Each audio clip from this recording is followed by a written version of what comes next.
Hello everyone, I'm Chaitanya Kumar and I'll be your host today for another wonderful episode of Interview Experience with Metallurgy team. Today we have a special guest Abhishek Kumar sir along us to share his worthful journey with us. Sir has recently got placed into one of the topmost analytic companies, Affine Analytics, in the post of a graduate engineer. So heartily congratulations to you sir. Getting placed into this company really takes a lot of hard work. Many more congratulations to you sir. Thank you, Chaitanya, and the entire team of I Love Metallurgy for inviting me here for today. Thank you.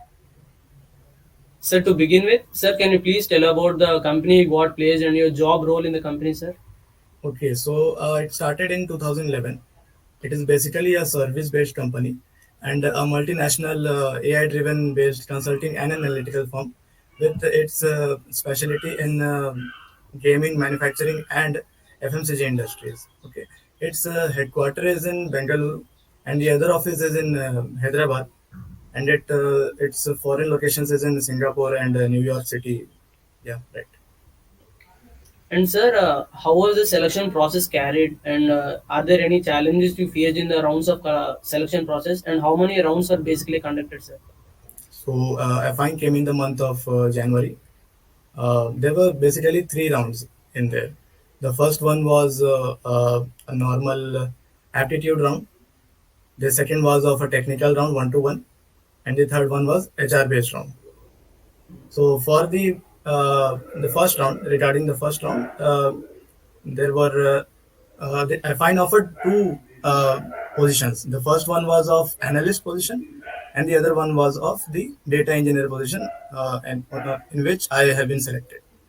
So both the posts have different tests, but have a one thing in common, that the aptitude part, 30 questions in you have to solve within 45 minutes of time.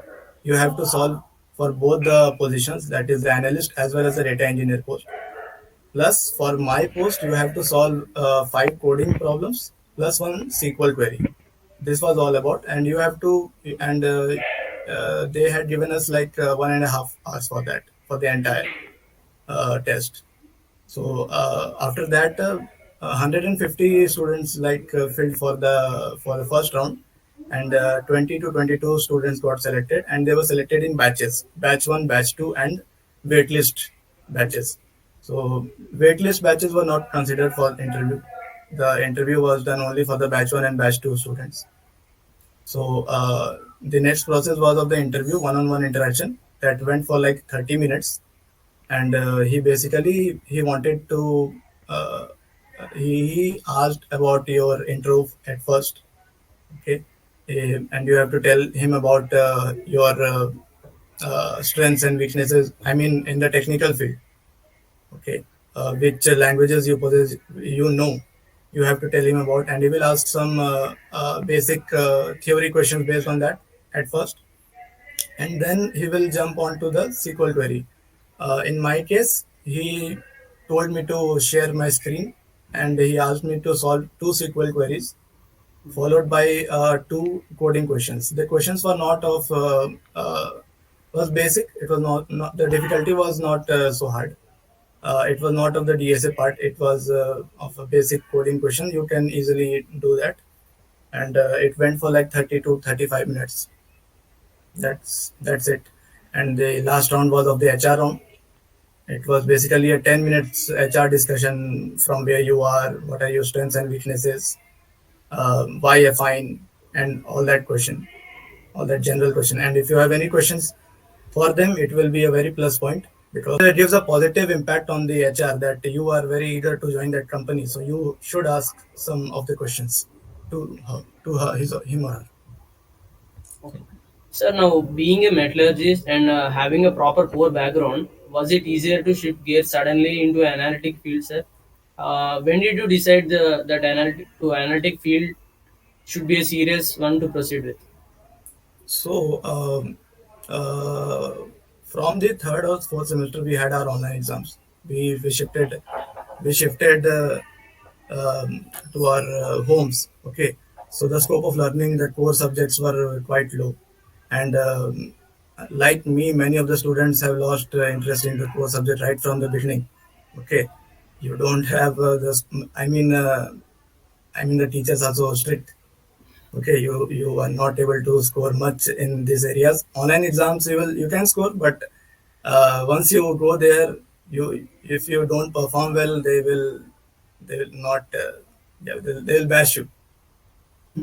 So from the fourth semester onwards, okay, it we have to think about the placements, right? But seniors helped a lot. They arrange sessions for us, whether we want to go for core or non-core. Even in non-core, if you want to have a job in the analytics part or the software development part, your seniors will always be there to help you. They will arrange sessions uh, for the ones from the ones who are placed in all the different companies. So that helped us a lot. And in the month of June 2021, I guess 2021. Okay, so I started my preparation for the develop. I was interested in the development side, so I started my preparations for that, and eventually, on the month of July when the the placement session began, I just I just went along with it and I cracked it. That's wonderful, sir. And sir, what role does CGPA play in campus placements, and what CGPA should one maintain to stay competitive in these selection processes? See, CGPA is very important for placements, right? You have to score like a minimum of 7.5. 7 is also good, but if you have a score of 7.5, that is more than enough. Okay, almost all the companies will let you sit in the campus placement, right? But if you have CGPA less than 7, that is a worry because you will still sit in many of the campus placements, but you will lose some of the good companies out there. Okay, uh, like ZS and all, there are many good companies which ask for a 7 CGP or a 7.5 pointer. So you have to score at least 7.5 to be on the safer side. And sir, have you done any internship beforehand to get a job in this company? And are internships mandatory to crack a job in this company, sir?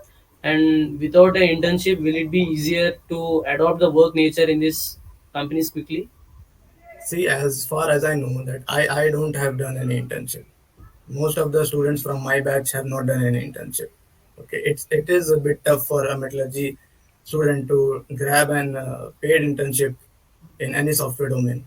Okay, so the internship is not in your hand, but project is. You can do a project, any project. It is you can just Google it, use internet and go for it. Whether be you want to work on the development, you just search for any projects regarding that, or you can have the database projects using SQL, Tableau, and all. Okay, so internships, as far as I know, it won't matter much. But if you have the chance of doing internship, if you have internship on your CV, it looks good. Okay, you stand out from the others. Okay, it will have an edge. So if you have that opportunity to do internships, you are good to go. But it's not a mandatory, it's not a prerequisite thing to do. And sir, we are very eager to ask this question. What were your strategies and how did you prepare for these companies, sir? See, for any company, you will sit in the placement session. The first thing is that aptitude. Okay, if you do not have that aptitude solving skills, you will fail miserably. Okay, it doesn't matter how strong you have the technical skills. If you will not pass through the first round, you will not be able to go through the company. Okay, so you have to be strong in the aptitude part. Start solving the Arun Sharma book, or you will find the websites like face prep, interview bit, and all. You have to be thorough uh, with the level 1 and level 2 questions in the Arun Sharma books. So that helped me a lot, and that will help you also. Sir, and lastly, in these times, while most of the students are new to the college, to the academics process, and what tips do you to give to the students to adapt quickly to stay in this competitive field, sir? See, if you have, I don't know whether my juniors will have an online placement session or an offline placement session. Both are very different things. Okay, if it will be online, it will be very much easier and very much helpful. And firstly, my suggestion would be not to panic. Okay, not to panic. You will see many of your friends getting placed in good companies with a higher package from the start, but you do not need to panic from the right. You will get placed. You just need to trust on your beliefs, on your skills. Okay, start preparing from the basics. As I said, that you have to prepare the aptitude. Okay, and do a project simultaneously, and you have to maintain everything side by side. Okay, so these are the things I would like to tell to my juniors. Don't panic. You will get through it one day. Thank you, sir. Sir, thank you so much for your sharing your valuable time with us and sharing some useful information with us. On behalf of my team, once again, many more congratulations to you, sir. We believe this is just a beginning for you, and we truly wish many more success in your future, sir. Thank you.